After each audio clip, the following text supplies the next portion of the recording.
com aquela prece que seu filho nos deixou, vamos dar início à nossa palestra. Pai nosso que estais em toda parte, santificado seja o teu nome, venha a nós teu reino, seja feita a tua vontade, assim na terra como em todo o universo. O pão nosso de cada dia, dai-nos hoje, Senhor. Perdoa as nossas dívidas, assim como perdoamos aos nossos devedores. E não nos deixes entregues em tentações, meu Pai, mas livra-nos de todo o mal, e que assim seja, em nome de Deus, de Jesus e dos bons espíritos que nos assistam. Que assim seja. Vamos estar com a palavra.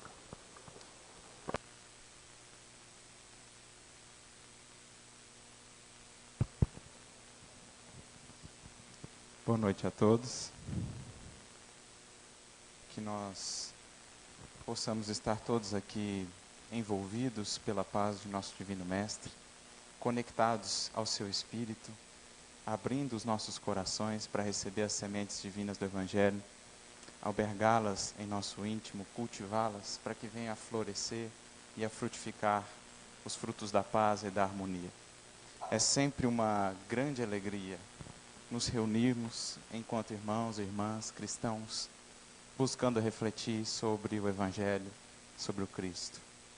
Não poderíamos deixar de nos lembrar as figuras que nos são narradas nos livros que contam as histórias do cristianismo nascente, daquele grupo de homens e mulheres que se reuniam às noites, como o momento mais aguardado, talvez, do dia, para auferir ali a força, o vigor, a esperança necessárias para as suas lutas cotidianas. É com esse intuito que uma casa espírita tem uma palestra pública. É com esse intuito que nós nos reunimos aqui, sob as bênçãos e sob o olhar de nosso Mestre. Que possamos, então, sair daqui revigorados, fortalecidos, mais confiantes de que, apesar de todas as lutas do mundo e as lutas de cada um de nós, Cristo segue operante, jamais dormiu, jamais nos abandonou, nem jamais nos abandonará. É com esse intuito que vamos refletir hoje sobre uma das personagens mais marcantes do Evangelho. Uma personagem que, vamos dizer assim, como poucos na história do mundo, deixou bem marcante a sua presença por onde passou, transformou as comunidades, as pessoas que travaram contato com ele e que renovou para sempre a nossa concepção do Cristo, da mensagem de Jesus, principalmente por meio da sua vida. Uma personagem polêmica, dependendo do ponto de vista, do enfoque que vamos estudar, mas os seus próprios atos, as suas próprias ações falam por si mesmo. Não teria feito o que fez se não tivesse em seu coração profundo amor pelo Cristo, uma profunda dedicação e um sincero desejo de servir e de se transformar para ser, nas mãos de Jesus, um instrumento de propagação do bem. É com essa perspectiva que vamos analisar a vida do apóstolo Paulo, esse homem que sozinho percorreu mais de 10.000 quilômetros a pé, divulgando o Evangelho do Cristo, num tempo em que não tínhamos as facilidades que temos hoje para esse intercâmbio fraternal. As viagens eram feitas sem qualquer suporte, as noites eram passadas muitas vezes ao relento, o alimento era buscado nas matas. Tamanha era a fé, a bússola que guiava aquele coração, que ele prosseguia sempre, vencendo naufrágios, pedradas, ataques, em busca de um alvo, ou em busca da integração com o amor que ele havia experienciado e que o havia contagiado para todo sempre. Porque uma vez que efetivamente experimentamos ou bebemos do amor do Cristo, nunca mais seremos a mesma criatura. Quem quer que já tenha experimentado no fundo de sua alma o amor de Jesus, não pode mais ser a mesma pessoa. Não consegue. Foi isso que o impelia, o que o fazia sempre ir adiante. Mas nem sempre foi assim. Quis o Mestre que os séculos por vindouros tivessem muito bem claro que aquele que foi, ao mesmo tempo, o maior perseguidor da doutrina nascente do Cristo, foi também o maior divulgador. Isso é uma mensagem muito forte para nós cristãos. Para nós que muitas das vezes tendemos a fixar um olhar sobre um indivíduo que, a nosso ver, está perdido, e nos esquecemos do quanto pode Jesus, quando encontra mecanismos ou elementos que se dispõem a colaborar com ele na educação de corações aparentemente perdidos, na recuperação de corações aparentemente transviados sem volta. E é nesse sentido, é nesse contexto que vamos encontrar, ou que vamos presenciar, por volta de 2000 anos atrás, um encontro singular, num casebre em Damasco, não sabemos precisar aonde. Ali estava um ancião que orava, e em determinado momento sente-se envolvido por uma presença muito amorosa. Percebe logo ele que se tratava da presença do próprio Cristo. Esse ancião é aquele que nós conhecemos como Ananias, um dos grandes servidores do Cristo nos tempos apostólicos. A sua primeira reação perante Jesus, uma simples frase que nos diz tanto a nível espiritual. Antes que Jesus sequer lhe diga o que deverá fazer, ele simplesmente diz: eis-me aqui, Senhor. Eis-me aqui. A gente logo vê a fidelidade do servidor. O sentido, o senso de compromisso e de entrega àquele que considerava seu mestre e seu Senhor.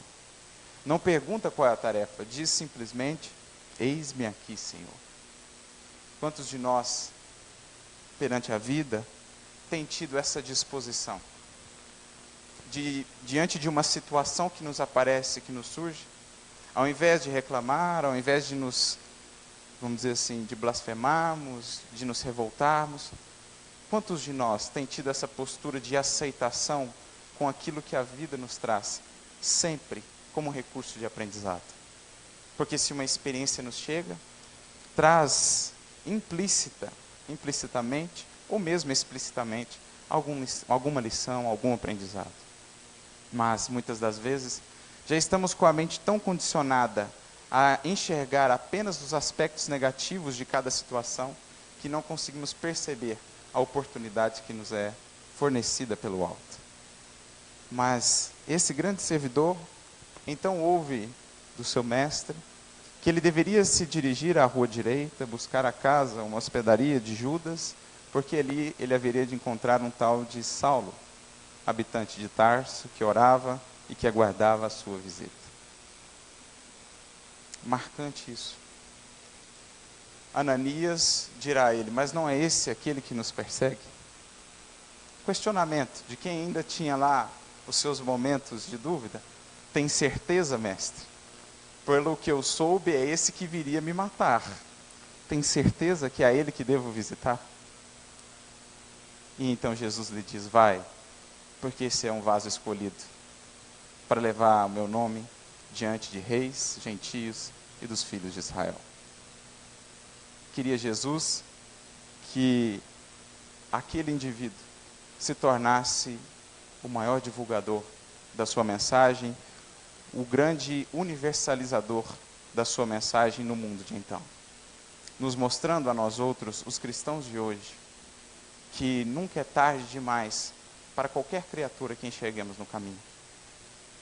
O Senhor, diante de um irmão que cai, não nos convida a julgamentos, nos convida simplesmente a sermos instrumentos para que Ele possa atuar por meio de nós, amparando aquele irmão, na medida da nossa possibilidade.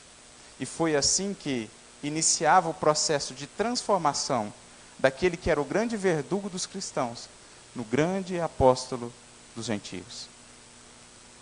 Quantos de nós, ante uma solicitação dessa do Cristo, estaria disposto a atendê-la? Sem perguntar se haveríamos de sofrer ou não no contato com aquele que viria nos perseguir. Quantos de nós tem essa fidelidade ou essa entrega, essa confiança em Jesus? Então ali o mestre rompia uma série de paradigmas que estão muito patentes para nós hoje ainda, cristãos. Quantos de nós não olha ou não está habituado a olhar aqueles de nossos irmãos, aqueles mesmo que caíram no processo de delinquência, já apenas fixando-nos no aspecto negativo da queda, das falhas, dos desatinos? Mas não foi com esse olhar que Ananias se aproximou de Saulo. Vencida essa dificuldade inicial, ele vai com amor.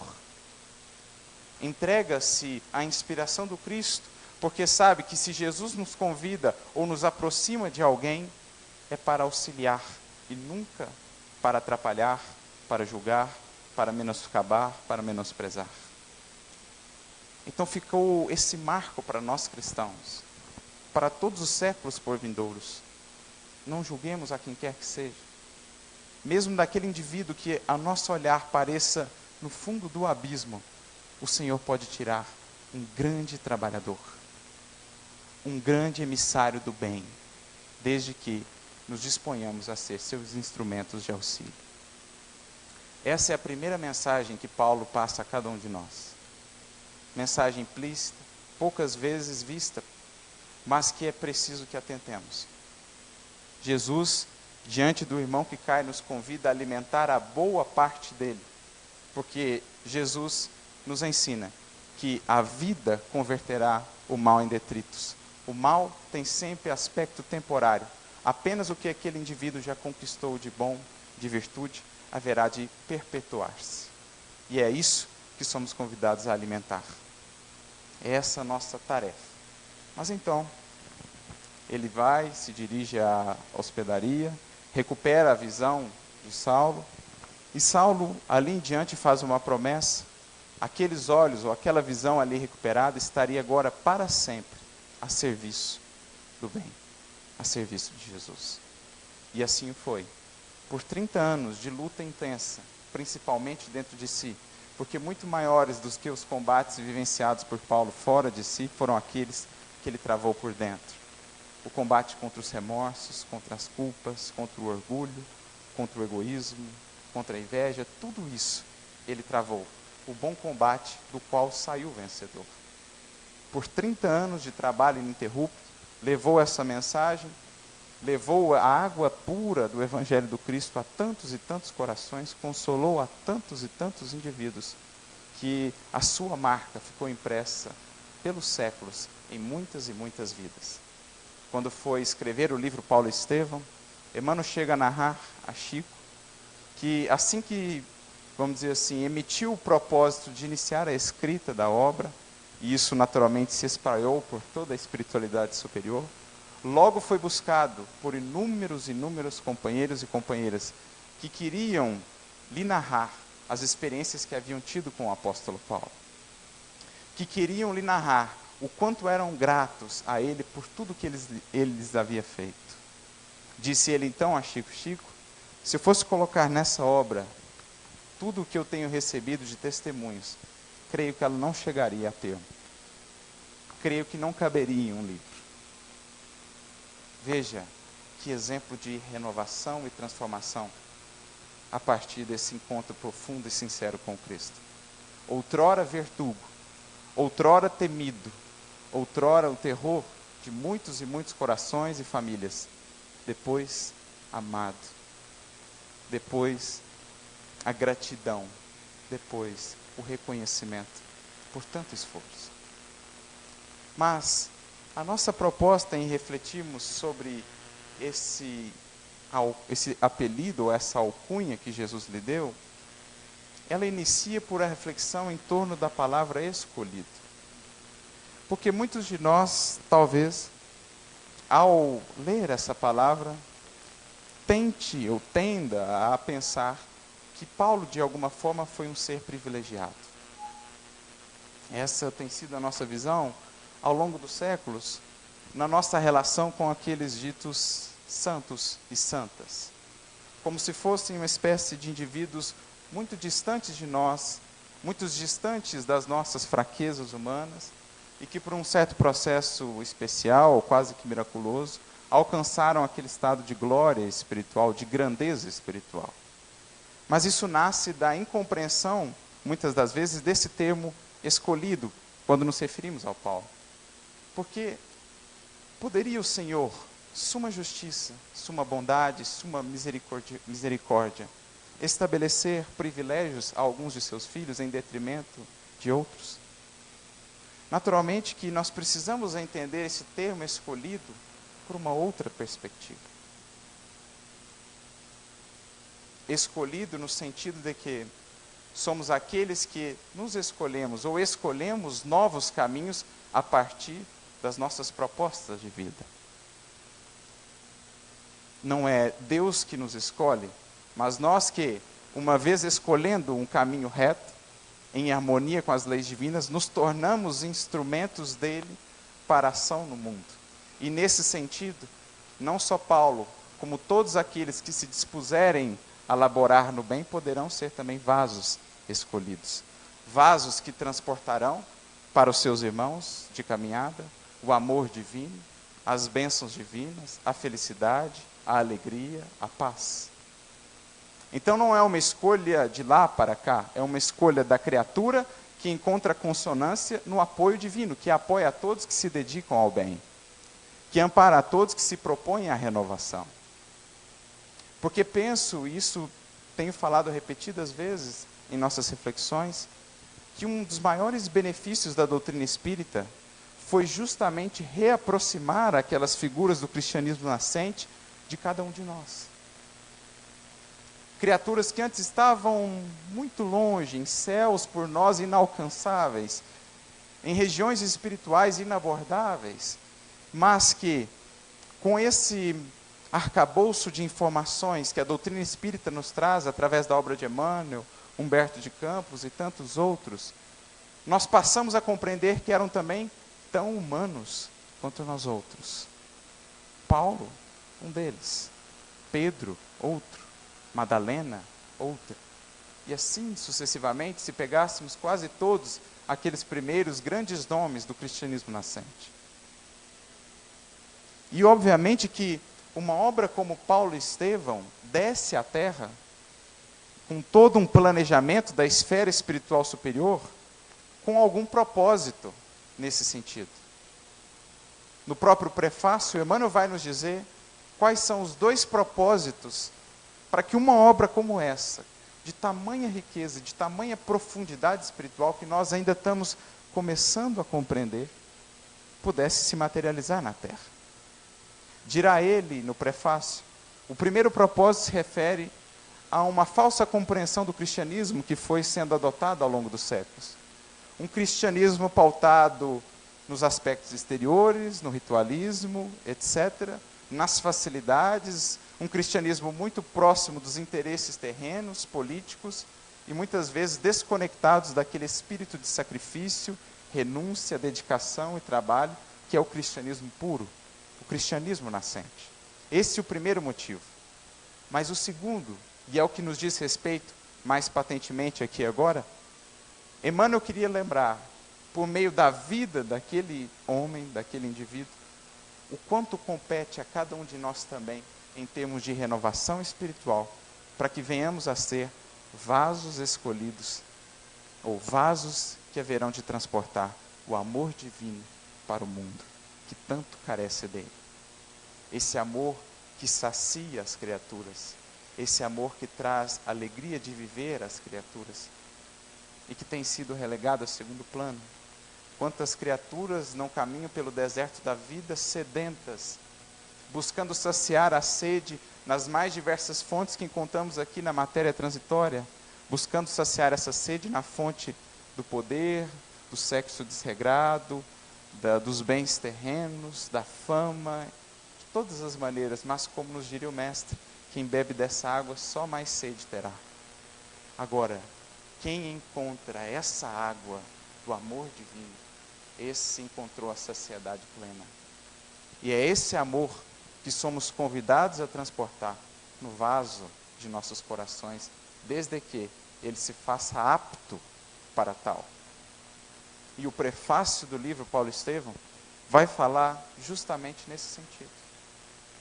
separei um trecho para que a gente oriente a nossa reflexão.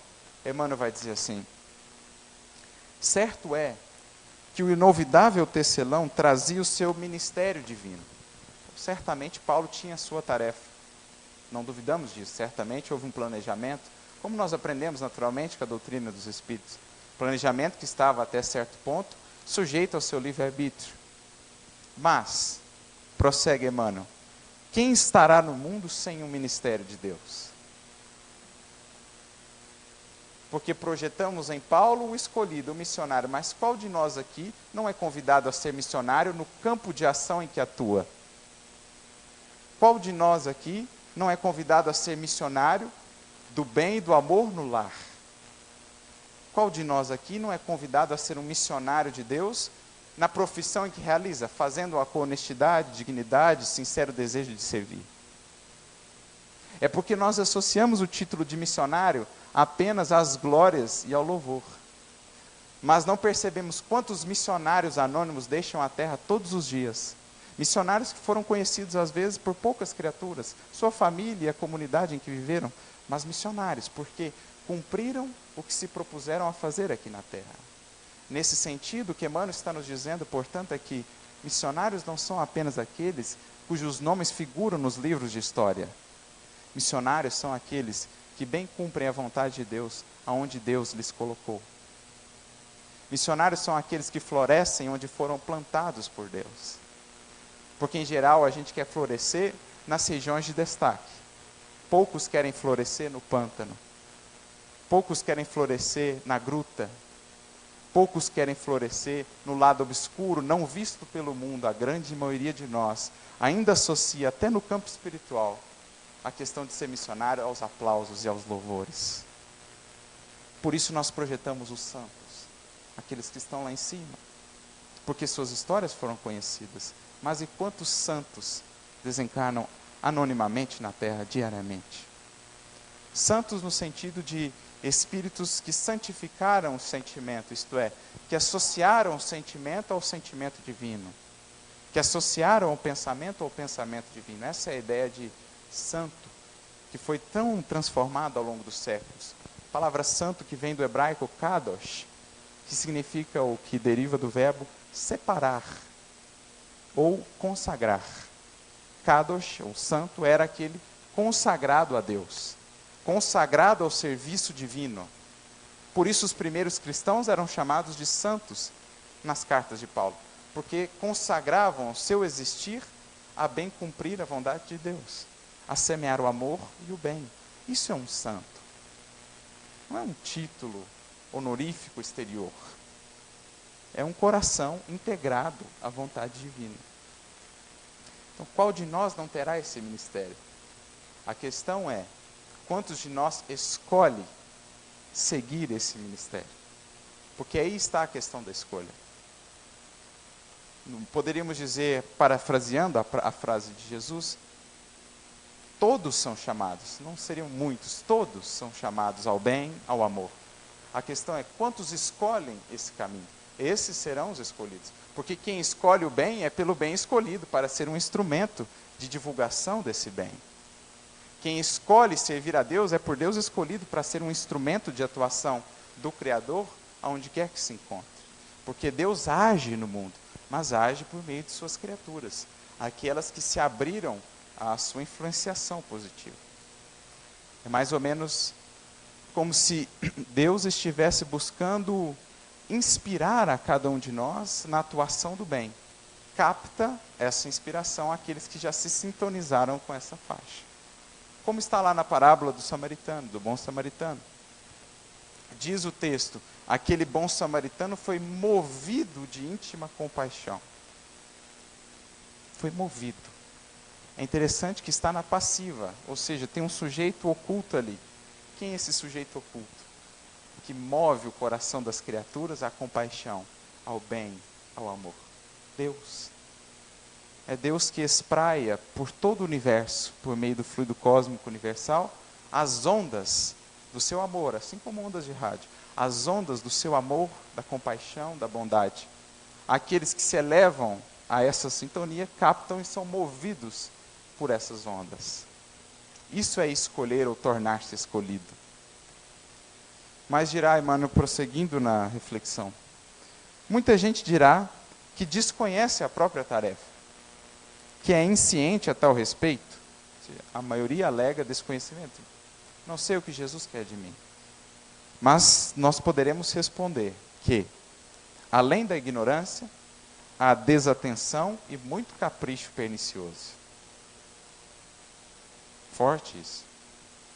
Primeiro ele está dizendo que boa parte do desconhecimento de cada um de nós para com os propósitos divinos na nossa vida decorre da ignorância. Se nós não buscamos, por meio do estudo, ampliar o nosso alcance de visão, muitas das vezes não perceberemos o auxílio divino ou o convite divino passando ao nosso lado. Por quê? Permanecemos cegos pelas trevas da ignorância ou da rebeldia, do orgulho. À medida que buscamos clarear o nosso olhar, e isso fazemos por meio do estudo, por meio da interiorização desse estudo, por meio do autoconhecimento, nós vamos clareando as lentes com que enxergamos a vida e passamos a perceber a atuação divina ao nosso redor com mais clareza. O próprio Saulo, até então, até o seu encontro com Jesus em Damasco, havia sido por ele várias vezes chamado ao trabalho. Quando Abigail se torna cristã, era Jesus que estava ali atuando para que Paulo pudesse se aproximar da sua mensagem. Quando ele encontra Estevão, era Jesus que estava ali atuando para que Paulo pudesse se aproximar da sua mensagem. E assim, por várias vezes, ele chega a dizer, mas parece que esse Nazareno me persegue, aonde quer que eu vá, esse Nazareno vai atrás. Mas estava ainda cego e não percebia os convites que Jesus lhe fazia. Quando cai daquela montaria, poderíamos dizer, quando cai do seu orgulho, ele então percebe, Emmanuel narra no livro Paulo e Estevão, Saulo ali compreendeu que o Cristo o chamara de todos os meios e por todos os modos. Assim conosco. Jesus nos convida de todos os meios e por todos os modos. A questão é, quantos de nós está com o olhar treinado, o olhar esclarecido a partir do nosso empenho em clareá-lo, a partir do estudo, a partir desse processo de acender a nossa luz interior, porque é essa luz que nos permite enxergar a vida. Então, um dos motivos principais para essa incipiência quanto aos propósitos divinos para a nossa vida é a ignorância. Mas dirá Emmanuel, é também desatenção e capricho pernicioso. Desatenção. Estamos tão absorvidos pela rotina cotidiana, estamos tão descuidados para com a nossa vida interior, que vamos passando pela vida sem atentar para o que acontece conosco. Não estamos presentes naquilo que fazemos.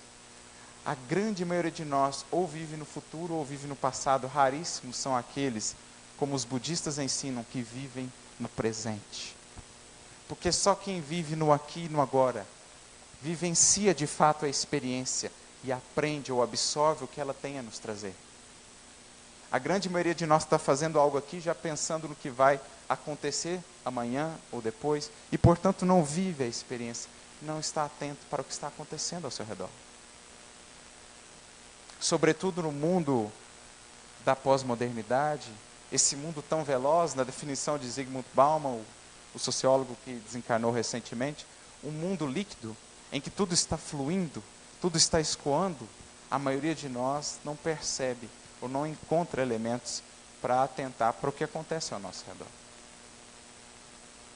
Então essa desatenção, essa falta de encontrar um tempo diário para estarmos conosco, através da meditação, da prece, que vai aproximando a nossa mente, vai disciplinando a nossa mente, auxiliando a estar atenta com aquilo que nos acontece.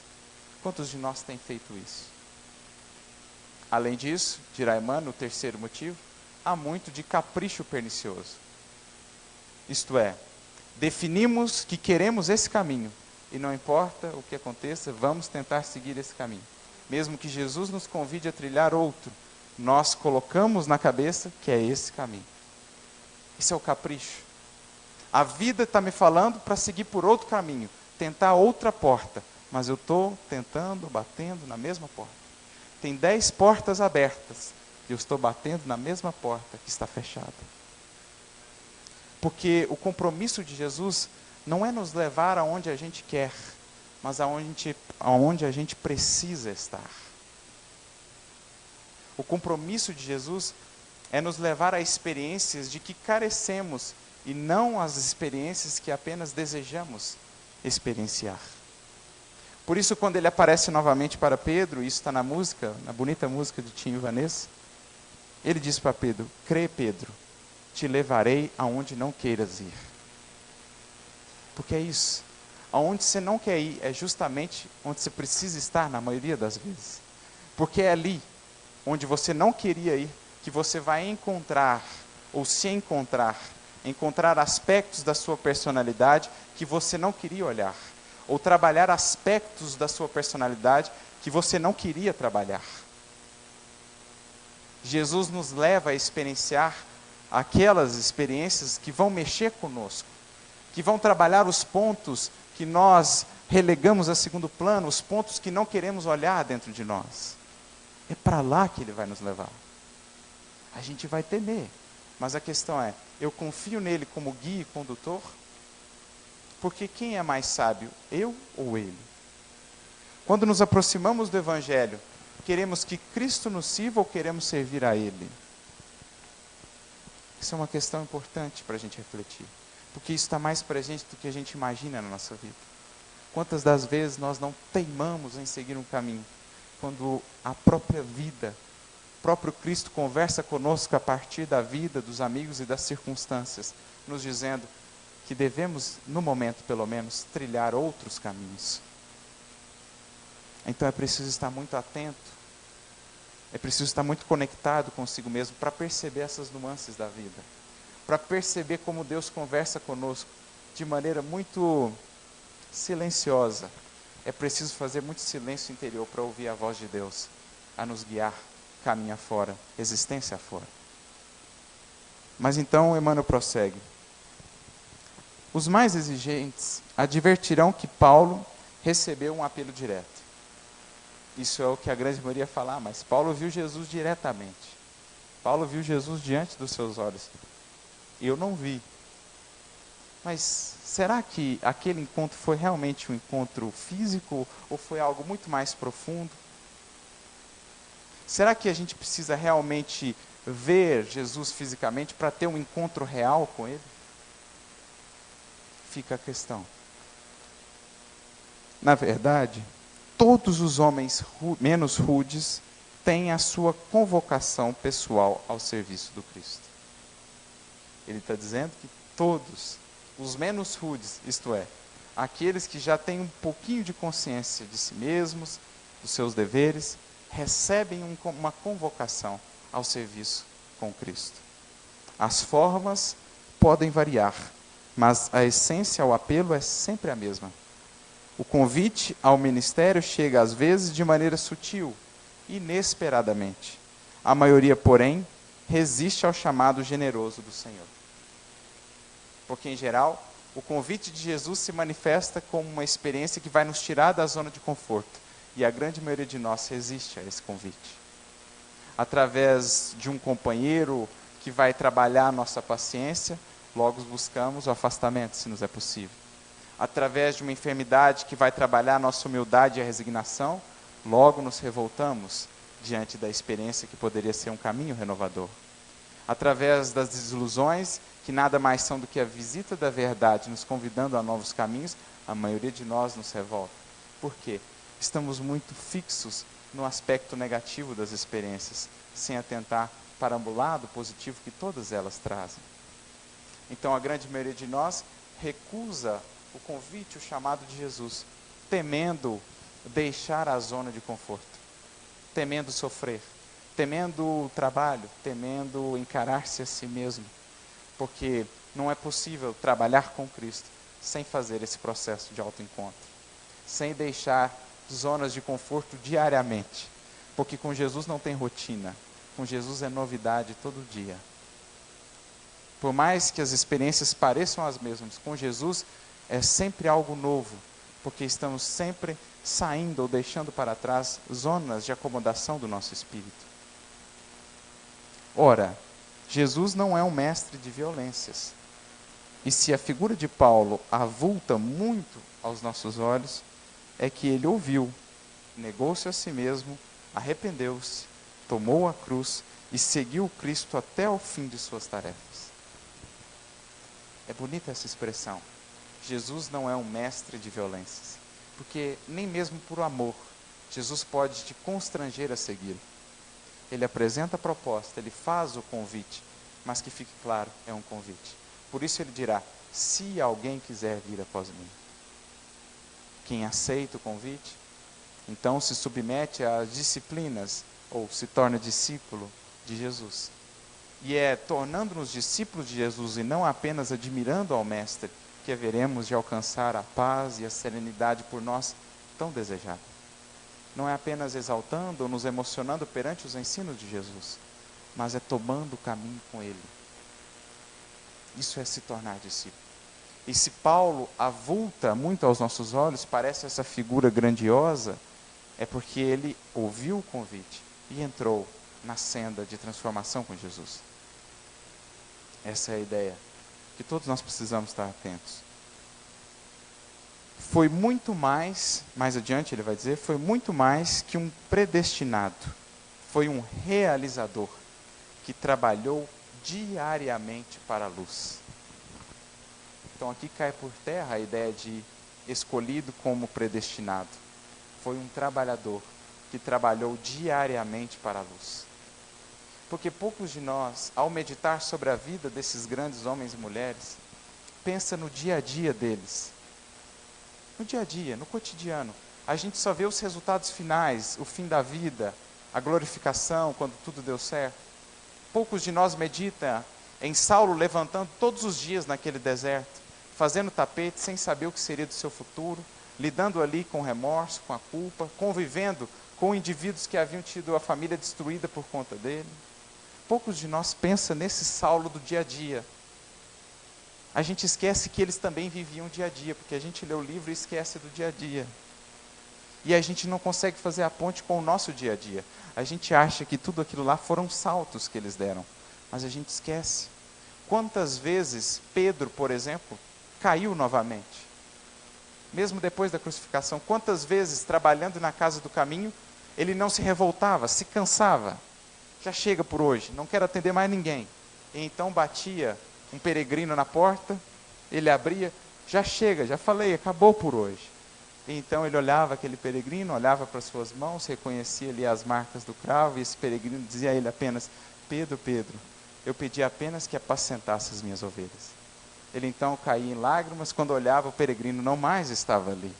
E assim foram por várias vezes, até que Pedro se tornasse de fato a rocha, o apóstolo que foi por nós conhecido. Não foi um processo milagroso, foi um processo de esforço diário, cotidiano. Assim também conosco. O Mestre chama-o da sua esfera de claridades imortais. Paulo tateia na treva das experiências humanas e responde, Senhor, o que queres que eu faça? Entre ele e Jesus havia um abismo que o apóstolo soube transpor em decênios de luta redentora e constante. Demonstrá-lo para o exame do quanto nos compete em trabalho próprio, a fim de ir ao encontro de Jesus, é o nosso objetivo. Então está aqui o objetivo de Emmanuel ao escrever essa obra. Demonstrar, por meio da vida dele, o quanto compete a cada um de nós esse trabalho próprio, para nos tornarmos vasos aptos a receber do alto a linfa pura do amor divino e transmiti-la às criaturas. É com esse propósito que essa obra chega às nossas mãos. E é esse o propósito central da nossa reflexão hoje. Porque a ideia de vaso, a expressão vaso em si mesmo, denota que nós funcionamos como receptáculos. Nós transportamos alguma coisa. No caso, em se referindo ao Evangelho de Jesus, somos convidados a transportar no vaso da nossa alma, no recipiente da nossa alma, esse amor divino, a luz divina e transmiti-la a outras criaturas. Mas acontece que para que possamos fazer esse processo de maneira proveitosa, temos que tornar esse recipiente da nossa alma apto ou purificado o suficiente para receber essa linfa pura sem contaminá-la.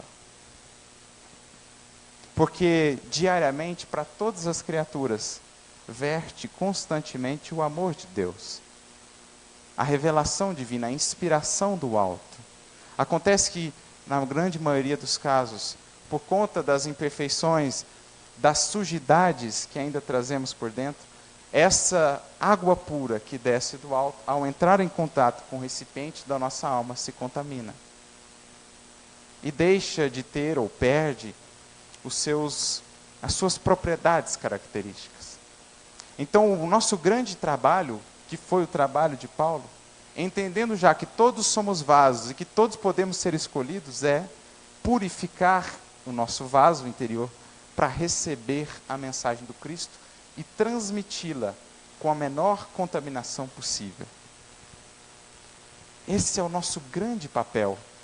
Renovação interior, purificação íntima, que nos torne vasos aptos a levar adiante essa água pura do amor. Eu me lembro aqui de uma historinha narrada por Neio Lúcio no livro Jesus no Lar, capítulo 3. Quando Jesus se encontrava na casa de Simão Pedro, em Cafarnaum, fazendo ali o culto, o evangelho no lar, em determinado momento, uma das presentes, Sara, questiona Jesus: mestre, nós todos estamos apaixonados por essa sua ideia, essa sua mensagem do reino dos céus, todos nós ansiamos por isso, mas ao mesmo tempo não consigo fazer essa renovação. Gostaria tanto de chegar lá, mas ainda me vejo apegado aos bens terrestres, ainda não consigo perdoar, ainda não consigo vencer o ciúme, a inveja. Como fazer? O que está acontecendo que, apesar de receber essa mensagem, ainda não consigo de fato viver orientada por ela? Então Jesus pergunta a ela: Sara, qual a atividade principal da sua casa? E ela diz: é a criação de cabras, Senhor. Então o mestre pergunta a ela: e qual o primeiro cuidado que você tem que ter para conservar o leite que vocês pegam ali com as cabras? E ela: olha, o primeiro cuidado que nós temos que ter, mestre, é limpar muito bem a ânfora em que esse leite será guardado. Caso contrário, em poucos dias ele já está amargo, já está azedo. Então Jesus, partindo desse exemplo singelo do cotidiano, e aí a gente vê o grande educador, Jesus diz para ela: pois bem, Sara, é o mesmo que acontece com a revelação celeste. Jorra esse leite puro do alto, mas a grande maioria das criaturas não se preocupa em purificar o vaso interior. E então, o leite que jorra puro a todas as criaturas do orbe, ao entrar em contato com as sujidades íntimas da criatura, azeda, torna-se vinagre, torna-se amargo. Então, o primeiro objetivo, Sara, e o primeiro objetivo para cada um de nós, é fazer esse processo de purificação interior. Dirá o mestre, concluindo o ensinamento: uma gota de orvalho num lírio é um diamante celeste, mas a mesma gota de orvalho na poeira da estrada é gota lamacenta. De modo que o que vem do alto é sempre benéfico, é sempre positivo, mas é preciso atentar para a base, para aquele que vai receber, para o recipiente, porque isso vai denotar o resultado desse processo de intercâmbio entre as esferas espirituais superiores e cada um de nós. Essa é a ideia do tornar-se um vaso escolhido, a ideia da purificação íntima de cada um de nós. Por isso o apóstolo Paulo, percebendo muito bem essa importância, vai dizer na sua primeira epístola aos Tessalonicenses que cada um de vocês busque guardar o seu vaso interior em santificação e honra. Isto é, que cada um se esforce pela vitória sobre si mesmo, pela renovação de sentimentos e pensamentos, em receber esses recursos do alto e honrá-los na aplicação de tudo que recebemos diariamente no bem, no amor, na semeadura da paz. E que cada um se esforce por essa santificação, isto é, por esse processo de adequação do nosso sentir, do nosso agir, à vontade divina. Há um exemplo muito interessante para a gente meditar em como a gente pode fazer isso no dia a dia, porque talvez surja esse questionamento. No capítulo 13 do Evangelho de Mateus, Jesus vai propor-nos uma série de parábolas referentes ao reino de Deus, ao reino dos céus. Uma delas, ele vai dizer que o reino dos céus é semelhante a um homem que foi fazer uma pesca. Pescou, lançou as suas redes ali no mar, pescou durante o dia inteiro, ao final do dia, ao final da, vamos dizer assim, da jornada, recolhe aquela rede, se destina à praia, senta-se ali na praia e então começa a fazer um processo de separação dos peixes pescados. Os bons ele guarda no recipiente e os maus ele lança fora.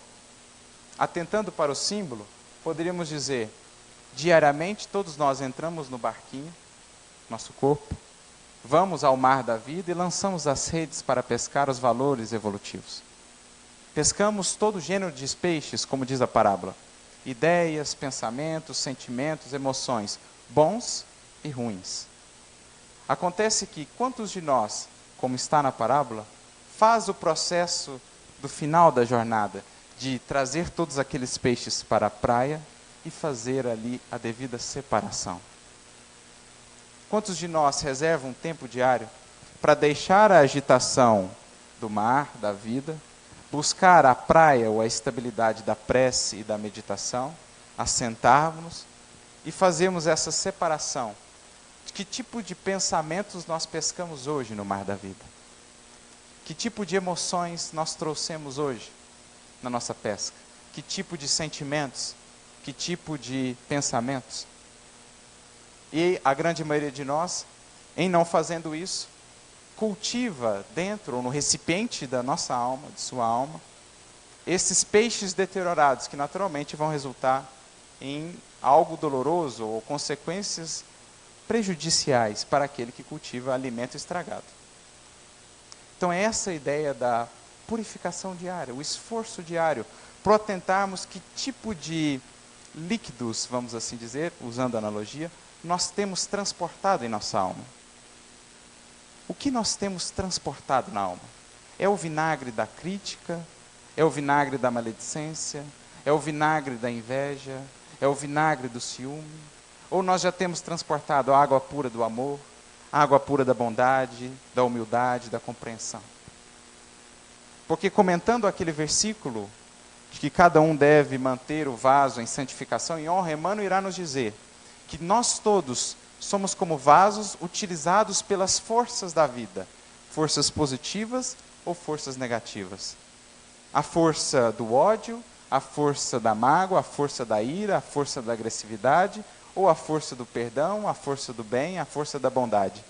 Qual tem sido a força predominante no vaso de nossa alma? Ou que tipo de forças, que tipo de elementos nós temos transportado às criaturas? Porque isso denotará a nossa condição, vamos assim dizer, o que nós carregamos denotará as consequências atreladas a isso. Se carregamos algo ruim, se levamos algo de ruim ao próximo, naturalmente colheremos o que temos semeado. É por isso que Emmanuel vai frisar tão bem a importância desse processo de purificação de cada um de nós, para que nos tornemos instrumentos hábeis, instrumentos que poderão ser utilizados por Deus e por Jesus para a semeadura do bem. Porque é importante, e Paulo também vai falar isso, atentar para o fato de que somos instrumentos. Na sua segunda carta aos Coríntios, dirá ele: e trazemos esses tesouros em vasos de barro, para que a excelência do poder seja de Deus e não de nós. Porque aí a gente começa a compreender que em nos purificando, passamos a transportar a virtude, o bem que procede de Deus. Não devemos nos vangloriar por isso. O próprio Cristo, por várias vezes, disse: eu de mim mesmo nada poderia fazer, se Ele não fizesse por mim. Bom, só há um, aquele lá do alto. Porque Paulo nos previne também quanto a uma armadilha em relação à virtude. O de nos apegarmos à própria virtude, ou ao próprio bem que fazemos. Então, Nós somos os vasos de barro, ainda imperfeitos, relativos diante daquele que é o absoluto amor. Mas na medida em que nos tornamos vasos puros, aptos a transportar esse bem, podemos por ele ser utilizados para difundir o bem no mundo. Por isso, em Atos dos Apóstolos dirá Lucas: e Deus, por meio das mãos de Paulo, fazia maravilhas extraordinárias. Veja, não era Paulo que fazia maravilhas extraordinárias, era Deus por meio das mãos de Paulo. Paulo agora sim era um vaso apto a transportar o bem que procede de Deus. E é esse o convite para cada um de nós.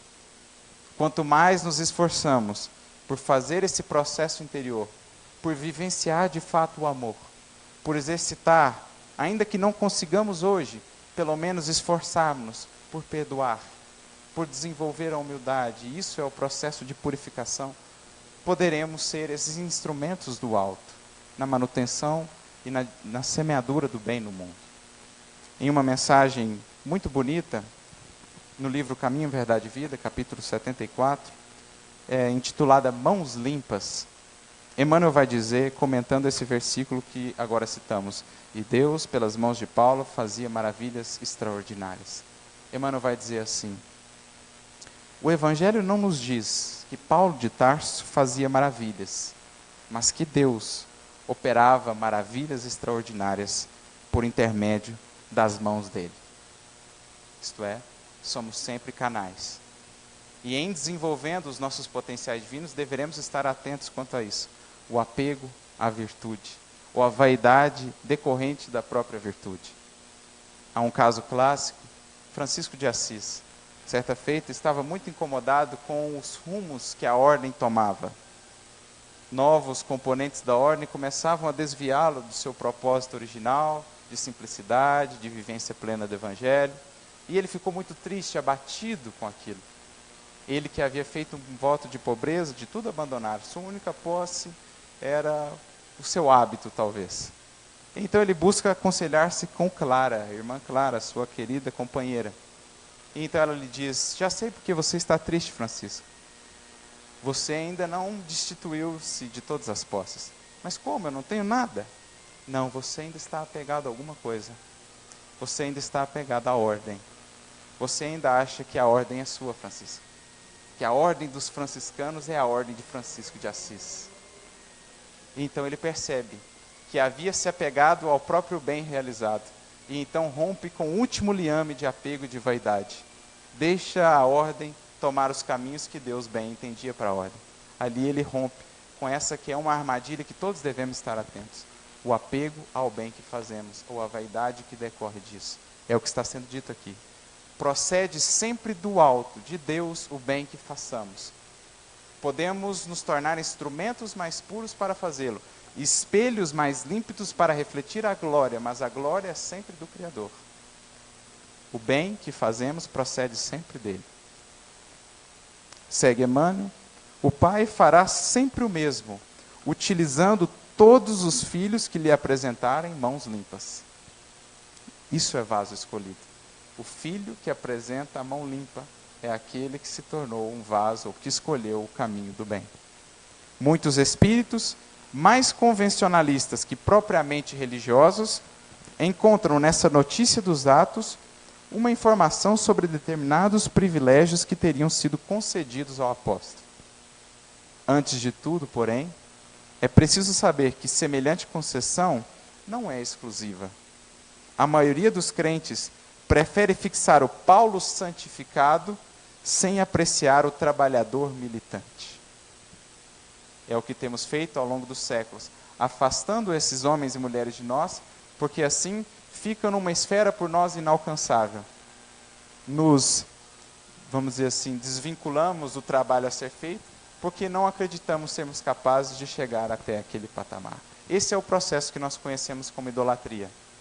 É um processo de elevação do outro, consciente ou inconsciente, que tem por um propósito e um objetivo: nos eximir do trabalho que nos compete. Não, porque o outro é muito bom, eu estou nesse plano. Quanto custou ao apóstolo a limpeza das mãos? Raros indagam relativamente a isso. Então, muitos veem Paulo, o apóstolo grande, mas quantos de nós meditamos no quanto custou a ele tornar as mãos limpas, purificar o seu vaso interior?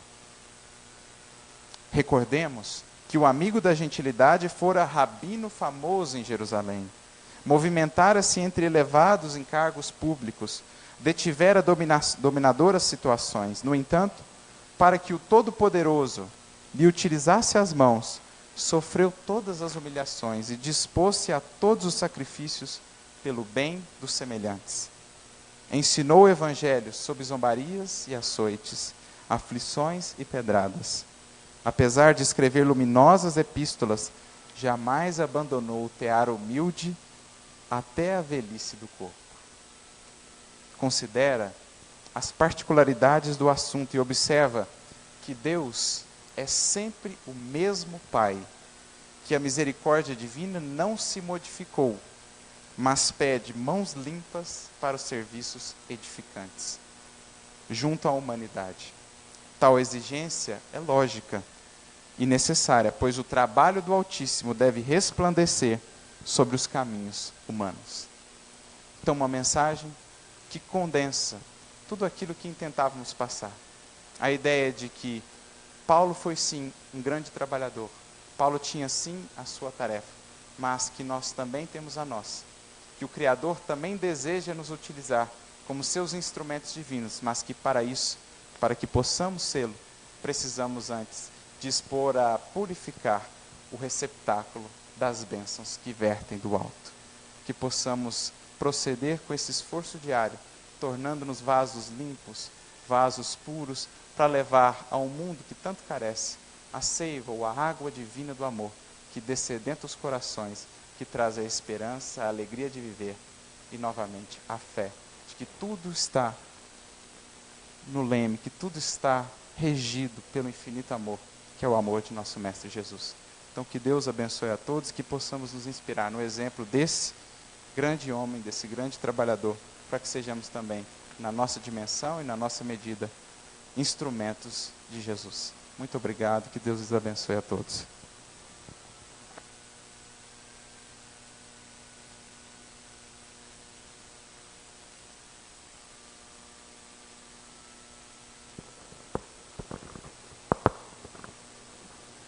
Pois é, meus irmãos, queremos agradecer, ao nosso irmão que nos trouxe essa bela mensagem e vamos procurar pensar, Vamos ver se a gente procura melhorar cada vez mais, porque chega na hora H, a gente nega o Cristo, Então vamos pensar nessa palestra maravilhosa que ele nos fez nessa noite, falando dos apóstolos de Jesus, seus trabalhadores, Vamos parar um pouquinho, pensar, porque a gente corre toda hora, todo momento, e a gente não para pensar o que é que nós estamos fazendo, Então vamos, meus amados irmãos, fechar os olhos, agradecer por este momento de luz, de amparo espiritual, agradecendo mais uma vez ao nosso irmão, que Jesus possa estar acompanhando ao teu seu lar, levando a paz do Mestre. E que as bênçãos de Deus se façam em cada um dos nossos irmãos que aqui estão, levando essa paz, esse amor, o entendimento, a compreensão e o perdão. Que a paz de Deus e Jesus estejam com todos e que assim seja.